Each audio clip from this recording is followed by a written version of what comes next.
September, pemerintah Nepal memblokir akses ke 26 platform media sosial termasuk Facebook, YouTube, dan X. Keputusan ini diambil karena platform-platform tersebut tidak mematuhi peraturan yang mengharuskan mereka mendaftar dan memiliki kantor di Nepal. Langkah ini memicu protes dari para aktivis dan mahasiswa yang menuduh pemerintah bersikap otoriter dan berusaha membungkam suara rakyat, terutama terkait isu korupsi yang marak. Para demonstran yang menyebut diri mereka Gen Z meniru aksi serupa di Indonesia dengan membawa bendera One Piece sebagai simbol perlawanan. Pada Senin 8 September 2025, ketegangan memuncak. Polisi menggunakan peluru karet, gas air mata, dan meriam air untuk membubarkan massa yang mencoba merangsek ke gedung parlemen. Aksi kekerasan ini menewaskan sedikitnya 19 orang dan melukai ratusan lainnya termasuk polisi. Dilansir dari Al Jazeera, 17 korban tewas di ibu kota Kathmandu dan 2 lainnya di distrik Sunsari. Ledakan kemarahan publik tak terhindarkan. Pada Selasa 9 September, aksi berubah menjadi rusuh. Massa tidak hanya membakar gedung parlemen,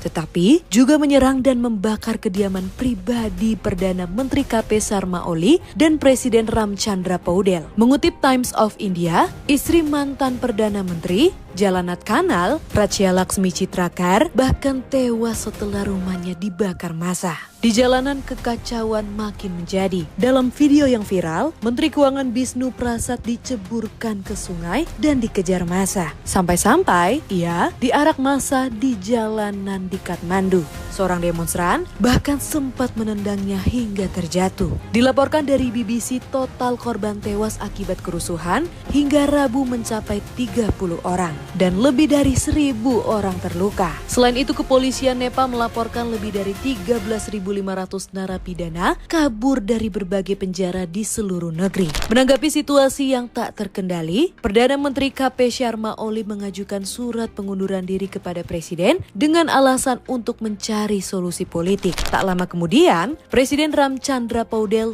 juga mengundurkan diri. Sementara itu, pemerintah Nepal mencabut larangan media sosial yang menjadi pemicu utama protes. Pada Rabu 10 September, tentara Nepal akhirnya turun ke jalan untuk memulihkan keamanan. Mereka memberlakukan jam malam dan meminta para demonstran untuk berdialog. Menurut Reuters, Balendra Shah, wali kota Kathmandu yang juga mantan rapper populer, kini didorong oleh publik khususnya Gen Z untuk menjadi pemimpin pemerintahan transisi. Pertanyaannya, apakah demo di Nepal terinspirasi dari demo di Indonesia? Mengapa demonstrasi di Nepal bisa berujung pada kekacauan yang jauh lebih ekstrim hingga presiden dan perdana menterinya mundur?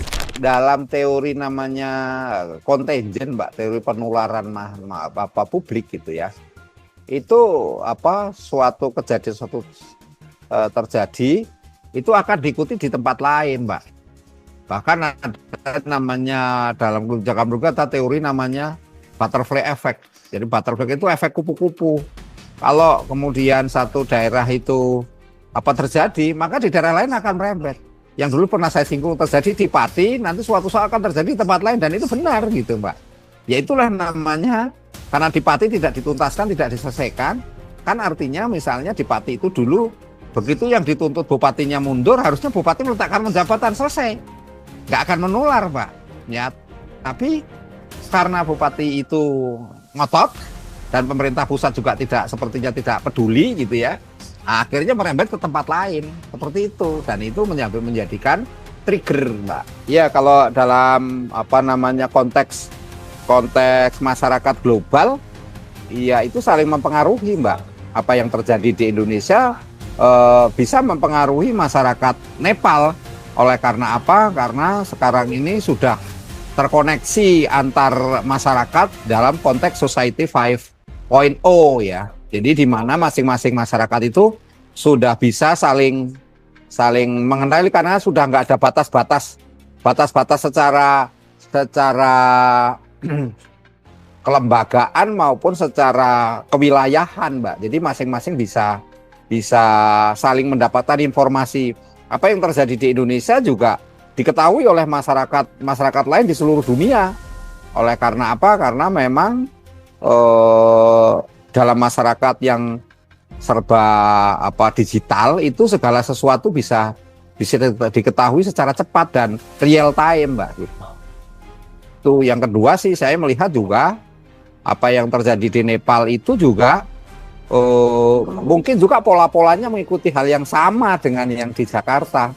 Karena anak-anak muda kan pelakunya itu atau kalau kita disebut milenial atau Gen Z atau Gen Alpha ya, yang kategorinya adalah mereka-mereka yang merasa dirugikan oleh larangan atau peraturan yang dikeluarkan oleh pemerintah Nepal. Dalam hal ini dianggap merugikan mereka karena anak-anak Gen Z itu ataupun Gen Alpha dan milenial itu selama ini hidupnya sangat tergantung kepada media sosial, Mbak. Atau dalam bahasanya sangat tergantung dengan lalu lintas internet. Sehingga mereka mau tidak mau harus mengikuti apa yang terjadi di internet itu, dan itu bagian dari gaya hidup gitu. Sehingga di antara mereka juga itu untuk mencari nafkah atau mata pencaharian, mencari pekerjaan, selalu bahasa di Indonesia sebagai pekerja informal. Karena apa?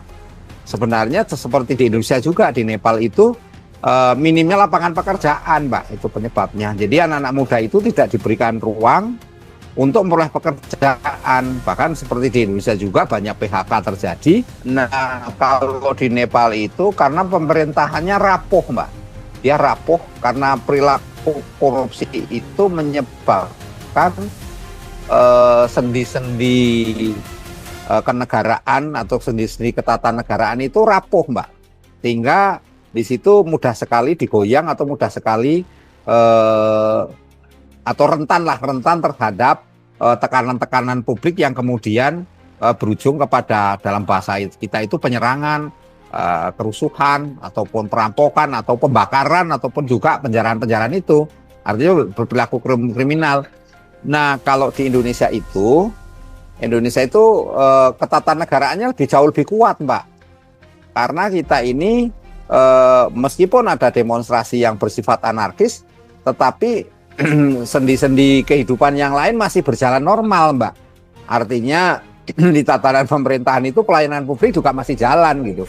Jadi nggak bisa lumpuh total, kecuali terjadi tahun 98 itu pernah, Mbak. Iya, kalau dari saya sih pesannya ini, Mbak, harapan saya pemerintah penciptaan lapangan pekerjaan yang paling di ini. Jadi sebenarnya Indonesia itu luas penciptaan pekerjaan, khususnya di bidang pertanian.